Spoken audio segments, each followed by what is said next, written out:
లక్ష్యం ఎప్పుడైనా పెద్దదిగా ఊహించుకోండి, దానికి కింద ఉన్న లక్ష్యానైనా అందుకోగలుగుతారు. మీరు తారని చుక్కల్ని అందుకుంటాననుకోండి, అట్లీస్ట్ ఒక బిల్డింగ్నైనా అందుకోగలుగుతారు. నేను ఆకాశాన్ని అందుకుంటా అనుకోండి, ఒక 20 అంతస్తుల బిల్డింగ్ హైట్ అయినా వెళ్ళగలుగుతారు. ఇక్కడ మీనింగ్ హైట్ వెళ్తాను, చుక్కలు నంచుకుంటాను అంటే మీనింగ్ ఏంటి అంటే, కెరియర్ ఉన్నత స్థానంలో ఎంచుకుంటే దానికి ఉన్న 2వ స్థానమైనా మీకు అందుతుంది.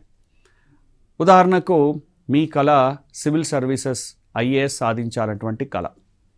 ప్రయత్నించండి. గ్రూప్ 1 అయినా వస్తుంది. డెఫినెట్గా అలా వచ్చింది కూడా, చాలామంది సక్సెస్ అయ్యారు కూడా. గ్రూప్ 1 తర్వాత మళ్ళీ కరెక్టర్ కావచ్చు.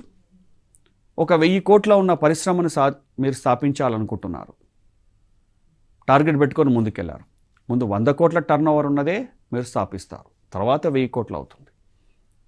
మీరు ఎక్కడో ప్రపంచ స్థాయిలో ముందుండాలనే టార్గెట్ ఉంది మీకు. అట్లీస్ట్ ఇండియా స్థాయిలో అయినా లెవెల్ ఉంటుంది.